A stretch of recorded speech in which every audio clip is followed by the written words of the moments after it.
السلام علیکم، میرا نام عبدالرحیم ہے۔ میں مختلف احادیث کی کتابوں سے مختلف ٹاپکس پہ ویڈیوز بنا رہا ہوں۔ تو امام ابو یعلا موصلی کی جو مجموعہ احادیث ہیں ان سے کچھ حدیثیں ہیں۔ اعوذ باللہ من الشیطان الرجیم، بسم اللہ الرحمن الرحیم۔ حدیث نمبر 2800، حضرت ابو قلابہ رحمۃ اللہ علیہ سے روایت ہے،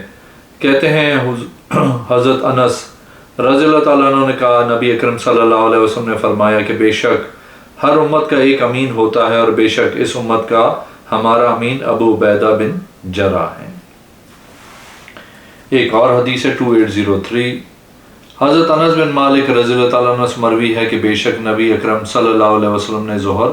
مدینہ شریف میں 4 رکعتیں پڑھیں اور عصر ذوالحیہ کے مقام پہ 2 رکعتیں پڑھیں۔ ایک اور حدیث ہے 2804، حضرت انس بن مالک رضی اللہ تعالیٰ عنہ سے روایت ہے کہ بے شک نبی اکرم صلی اللہ علیہ وسلم نے ظہر مدینہ میں 4 رکعتیں پڑھی اور ذوالحیہ پر 2 رکعتیں پڑھی۔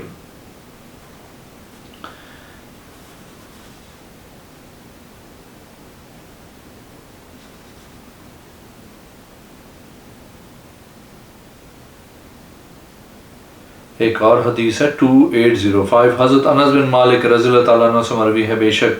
رسول اللہ صلی اللہ علیہ وسلم نے فرمایا، 3 چیزیں جس میں ہوں اس نے ایمان کی حلاوت کو پا لیا، ایک اللہ اور اس کے رسول کو جمی ما سوا ہما، ان دونوں کے علاوہ باقی سب سے زیادہ محبت کرے، 2 آدمی کسی سے بھی محبت کرے تو صرف اللہ کے لیے، تیسرا آدمی کفر میں لوٹنا اس طرح ناگوار کرے جس طرح اس کو ناپسند سمجھتا ہو کہ اس کو آگ میں ڈالا جائے آگ کو بھڑکا کر۔ ایک اور حدیث ہے 2806، حضرت انس بن مالک رضی اللہ تعالیٰ عنہ سے روایت ہے، کہتے ہیں میں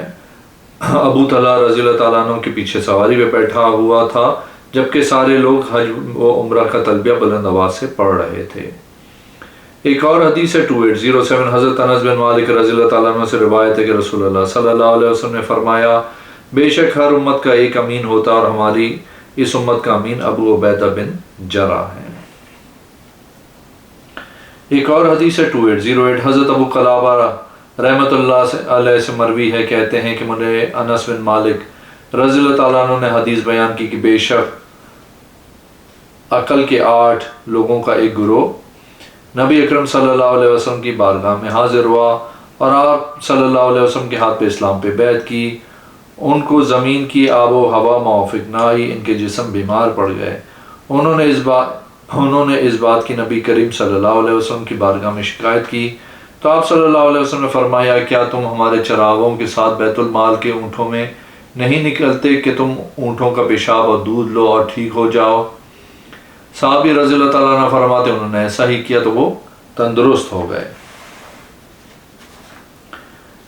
پھر بعد میں انہوں نے چراغے کو قتل کر دیا اور اونٹوں کو ہانک کر لے گئے، اس بات کی رسول اللہ صلی اللہ علیہ وسلم کو خبر پہنچائی گئی، تو آپ صلی اللہ علیہ وسلم نے ان کے پیچھے لوگوں کو بھیجا، تو وہ لوگ مل گئے، پا لیے گئے، ان سب کو بلایا، ان کے بارے میں حکم دیا گیا کہ ان کو ہاتھوں اور پیروں کو کاٹ دیا جائے اور آنکھوں کو پھوڑ دیا جائے،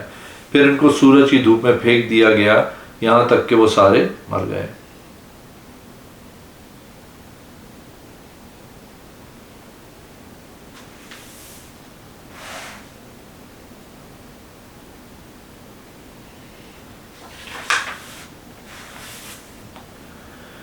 ایک اور حدیث ہے 2810، حضرت انس بن مالک رضی اللہ تعالیٰ عنہ سے روایت ہے کہ بے شک ایک یہودی نے اپنی بیٹی کو محض اس وجہ سے کہ اس پر برس کے داغ تھے قتل کر دیا، پھر اس کو ایک پرانے کنویں میں پھینک دیا، اس نے اس کا سر پتھروں سے کچلا بھی تھا، تو نبی کریم صلی اللہ علیہ وسلم کی بارگاہ میں لایا گیا، تو آپ صلی اللہ علیہ وسلم نے حکم دیا اس کو رجم کر دیا جائے، تو اس کو رجم کر دیا گیا۔ ایک اور حدیث ہے 2811، حضرت انس رضی اللہ تعالیٰ عنہ سے روایت ہے، رسول اللہ صلی اللہ علیہ وسلم نے اہل بیت انصار کو بخار اور نظر بد کے دم کی اجازت عطا فرمائی۔ ایک اور حدیث ہے 2813، حضرت انس بن مالک رضی اللہ تعالیٰ عنہ روایت کرتے ہیں کہ نبی اکرم صلی اللہ علیہ وسلم نے ظہر مدینہ شریف میں 4 رکعتیں پڑھیں اور ذوالحیہ کے مقام پہ عصر 2 رکعتیں، پھر آپ صلی اللہ علیہ وسلم نے رات گزار گزاری حتیٰ کہ صبح ہو گئی۔ پھر جب آپ صلی اللہ علیہ وسلم نے صبح کی نماز ادا فرمائی تو اپنی سواری پہ سوار ہوئے۔ جب آپ صلی اللہ علیہ وسلم کی سواری مبارک تیز ہو گئی تو آپ صلی اللہ علیہ وسلم نے تسبیح و تکبیر کہی حتیٰ کہ وہ سواری بیدا کے مقام پہ جا کے ٹھہر گئی۔ پھر آپ صلی اللہ علیہ وسلم نے حج اور عمرے کو جمع فرمایا۔ پھر جب ہم مکہ آئے تو صحابہ کرام کو رسول اللہ صلی اللہ علیہ وسلم نے حکم دیا کہ احرام کھول دیں۔ پھر 8ویں ذوالحجہ کے دن انہوں نے حج کا احرام باندھا اور نبی کریم صلی اللہ علیہ وسلم نے اپنے دستے نبوت مبارک سے کھڑے ہو کر ہی 7 اونٹ نہر کیے، ذبح کیے، اور نبی کریم صلی اللہ علیہ وسلم نے خود 2 موٹے تازے سینگوں والے مینڈے قربان کیے تھے۔ ایک اور حدیث ہے 2814، حضرت انس بن مالک رضی اللہ تعالیٰ عنہ سے روایت ہے کہ بے شک نبی اکرم صلی اللہ علیہ وسلم جب مکہ مکرمہ میں تشریف لائے تو آپ صلی اللہ علیہ وسلم نے صحابہ کرام کو حکم دیا کہ احرام کھول دیں، مگر وہ نہ کھولے جس کے بعد ہدی ہو، قربانی کا جانور ہو، وہ پہلے قربانی کرے پھر احرام کھولے۔ راوی کہتے ہیں کہ رسول اللہ صلی اللہ علیہ وسلم نے 7 اونٹ کھڑے ہو کر ہی ذبح فرمائے۔ ایک اور حدیث ہے حضرت 2815، حضرت انس رضی اللہ تعالیٰ عنہ فرماتے کہ کنواری لڑکی کے ساتھ شادی کرنے کی صورت میں اس کے پاس 7 دن ٹھہرنا ہے اور شادی شدہ کے پاس 3 دن۔ اگر میں یہ حضور صلی اللہ علیہ وسلم کے حوالے سے بیان کروں تو میں سچ کہوں گا، لیکن یہ سنت ہے۔ ایک اور حدیث ہے 2816، حضرت محمد بن سیرین رحمۃ اللہ علیہ سے روایت ہے کہ انس بن مالک رضی اللہ تعالیٰ عنہ سے روایت ہے، کہتے ہیں کہ بے شک اسلام میں سب سے پہلا لعان یہ تھا کہ شریک بن سما پر حضرت بلال بن امیہ نے اپنی بیوی کے ساتھ غلط روابط کا الزام لگایا، تو یہ معاملہ رسول اللہ صلی اللہ علیہ وسلم کی بارگاہ میں لے جایا گیا تو نبی کریم صلی اللہ علیہ وسلم نے فرمایا، اے حلال 4 گواہ لاؤ ورنہ تیری پیٹھ میں کوڑوں کی حد ہے، اس کے لیے تیار ہو جاؤ۔ انہوں نے عرض کی، یا رسول اللہ صلی اللہ علیہ وسلم، بے شک اللہ جانتا ہے کہ میں سچا ہوں، اور اللہ تبارک تعالیٰ ضرور وہ حکم بھی نازل فرما دے گا جو میری پشت کو کوڑوں سے بری کر دے گی۔ تو اللہ تعالیٰ نے لعان کی آیت نازل فرمائی، وہ لوگ جو اپنی بیویوں پہ عیب لگائیں اور ان کے پاس اپنے بیان کے سوا کوئی اور گواہ نہ ہو، الی آخر آیا، سورہ توبہ نمبر 6۔ نبی کریم صلی اللہ علیہ وسلم نے حلال کو بلایا اور فرمایا، تو گواہی دے اللہ کی قسم کھا کہ بے شک تو سچا ہے اس معاملے میں کہ جو تو نے اپنی عورت پہ زنا کا عیب لگایا ہے۔ تو بلال نے کہا،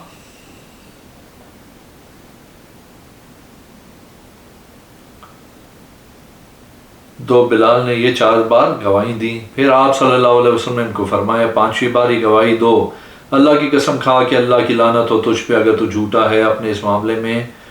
جو تو نے اپنی بیوی پہ زنا کا عیب لگایا ہے۔ تو بلال نے ایسا ہی کیا۔ پھر رسول اکرم صلی اللہ علیہ وسلم نے ان کی اہلیہ کو بلایا، فرمایا، تو بھی اللہ کی قسم اٹھا کر گواہی دے کہ بے شک وہ جھوٹا ہے اس معاملے میں جو اس نے تجھ پہ زنا کی تہمت لگائی ہے۔ تو اس نے بھی 4 مرتبہ اس پہ گواہی دی۔ پھر آپ صلی اللہ علیہ وسلم نے اس نے 5ویں مرتبہ فرمایا، اللہ کا تجھ پہ عذاب ہو اگر وہ سچا ہے اس معاملے میں جو تو نے تجھ پہ زنا کا عیب لگایا ہے۔ تو اس نے ایسا ہی کیا۔ مخلد راوی ہیں، کہتے ہیں پھر 4تھی یا 5ویں مرتبہ تھی تو وہ خاموش ہو گئی تھوڑی دیر کے بعد، حتیٰ کہ لوگوں نے گمان کر لیا کہ عنقریب یہ اعتراف جرم کر لے گی۔ پھر اس نے کہا، میں آج کبھی بھی اپنی قوم کو رسوا نہیں کروں گی۔ تو اس نے کہنا شروع کر دیا۔ تو نبی کریم صلی اللہ علیہ وسلم ان دونوں حلال بن امیہ اور اس کی بیوی کے درمیان جدائی کروا دی اور فرمایا، غور کرو، تم دیکھنا اگر اس عورت سے گھنگریالے بالوں والے اور باریک پنڈلیوں والا جنا ہو تو یہ شریک بنا سمہا ہے، اور اگر یہ سفید سیدھے بالوں والے چمکدار آنکھوں والا ہے تو یہ حلال بن امیہ کا ہے۔ تو اس نے گھنگریالی بال والے باریک پنڈلیوں والا بچہ جنا۔ تو نبی اکرم صلی اللہ علیہ وسلم نے فرمایا، جو ان دونوں کے بارے میں اللہ کی کتاب میں نازل ہوا ہے اگر نہ ہوتا تو میرے لیے اور اس عورت کے لیے عیب ہوتا، مطلب ٹھیک نہ ہوتا۔ ایک اور حدیث ہے 2817، حضرت محمد بن سیرین رحمۃ اللہ علیہ سے روایت ہے کہ بے شک حلال بن امیہ نے اپنی بیوی پہ شریک بن سما کے ساتھ غلط روابط کا عیب لگایا۔ تو نبی اکرم صلی اللہ علیہ وسلم نے فرمایا، تم دیکھنا اگر اسے سفید اور سیدھے بالوں والا بچہ ہو تو یہ حلال بن امیہ کا ہے، اور اگر اس نے گھنگرالو بال والے، باریک پنڈلیوں والے اور بڑی آنکھوں والے بچہ جنا تو یہ شریک بن سما کا ہے، تو اس نے گھنگرالو بال والے، باریک پنڈلیوں والے، بڑی آنکھوں والا بچہ جنا۔ ایک اور حدیث ہے 2818، حضرت انس بن مالک رضی اللہ تعالیٰ عنہ سے مروی ہے، کہتے ہیں کہ رسول اللہ صلی اللہ علیہ وسلم نے فرمایا جس نے نماز عید الاضحیٰ کی نماز سے پہلے ذبح کر لیا، اس کو چاہیے وہ اپنا ذبح لوٹائے۔ ایک آدمی نے عرض کیا رسول اللہ صلی اللہ علیہ وسلم یہ ایسا دن ہے جس میں گوشت کا بہت اشتہا ہوتا ہے، بس اس نے اپنے پڑوسیوں کی کسی چیز کا بھی ذکر کیا۔ پھر نبی کریم صلی اللہ علیہ وسلم نے اس کی تصدیق کی، پھر اس نے کہا میرے پاس ایک چھوٹا بکرا ہے جو کہ میں 2 بکریوں کی گوشت سے زیادہ پسندیدہ ہے،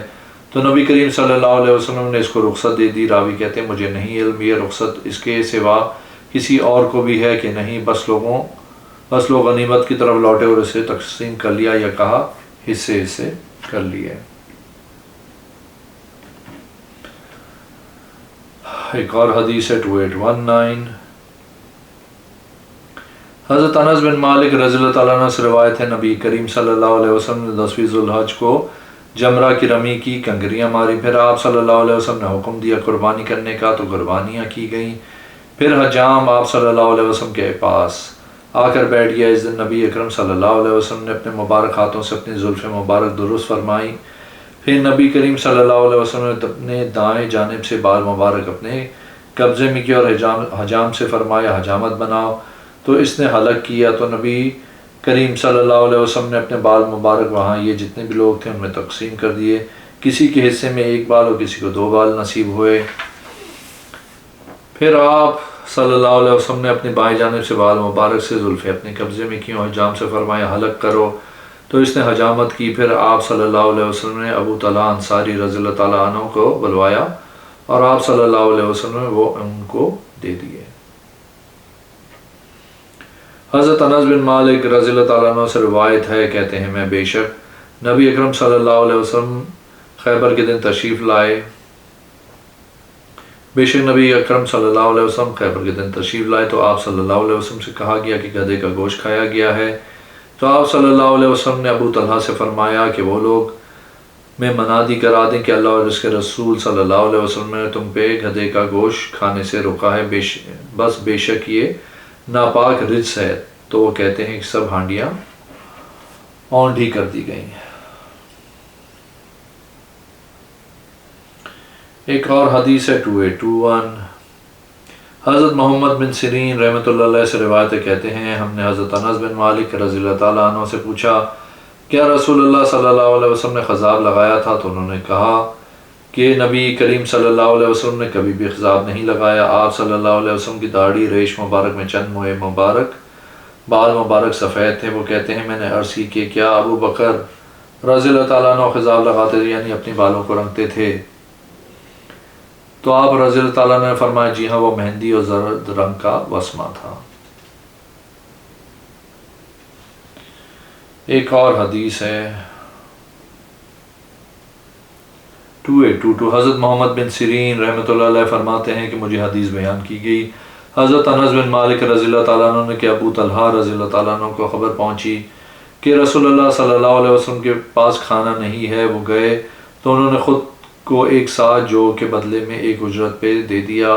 اس دن انہوں نے اس کے بدلے میں کام کیا، پھر وہ ساعت جو لے کر آئے اور فرمایا اپنی اہلیہ سے اس کی روٹی پکا، اور ساتھ میں فرمایا کہ یہ جو ہے لیکن تو اس کا حلوہ پکا، تو انہوں نے اس کا حلوہ بنایا۔ پھر آپ رضی اللہ تعالیٰ عنہ نے انس بن مالک رضی اللہ تعالیٰ عنہ کو بھیجا اور فرمایا کہ تو رسول اللہ صلی اللہ علیہ وسلم کے پاس جا اور ان سے اس طرح کہے کہ جو تیرے اور ان کے درمیان ہو۔ تو وہ نبی اکرم صلی اللہ علیہ وسلم کے پاس حاضر ہوا، تو آپ صلی اللہ علیہ وسلم کے پاس آپ صلی اللہ علیہ وسلم کے صحابہ کرام بھی تھے۔ تو آپ صلی اللہ علیہ وسلم نے فرمایا کیا کھانے کے لیے آئے ہو، کھانے کی دعوت دینے آئے ہو؟ تو انہوں نے عرض کی جی ہاں۔ آپ صلی اللہ علیہ وسلم نے اپنے اصحاب سے فرمایا اٹھو، وہ سارے اٹھ کھڑے ہوئے۔ جب انہیں ابو طلحہ کے پاس آئے تو انہوں نے کہا میں نے یہی کہا تھا، آپ صلی اللہ علیہ وسلم نے خود فرمایا کہ کھانے کے لیے بلایا ہے، تو مجھے ناپسند ہوا کہ میں جھوٹ بولتا۔ پھر نبی اکرم صلی اللہ علیہ وسلم کھڑے ہوئے آپ صلی اللہ علیہ وسلم نے 10 آدمیوں کو بلایا، وہ داخل ہوئے، انہوں نے اتنا کھائے یہاں تک کہ وہ سیر ہو گئے۔ پھر آپ صلی اللہ علیہ وسلم نے 10 لوگوں کو بلایا، وہ داخل ہوئے، انہوں نے بھی اتنا کھایا حتیٰ کہ وہ سیر ہو گئے۔ پھر آپ صلی اللہ علیہ وسلم 10 لوگوں کو بلایا، انہوں نے بھی اتنا کھایا کہ وہ سیر ہو گئے۔ پھر آپ صلی اللہ علیہ وسلم نے ان کے گھر والوں کے لیے بھی اس پورا کھانا باقی رکھ دیا جس سے وہ بھی سیر ہو گئے۔ اگر آپ نے میرے چینل کو اب تک سبسکرائب نہیں کیا تو پلیز کیجیے، اس ویڈیو کو لائک کیجیے۔ اگلے میں انشاءاللہ حاضر ہوں گا۔ اللہ حافظ۔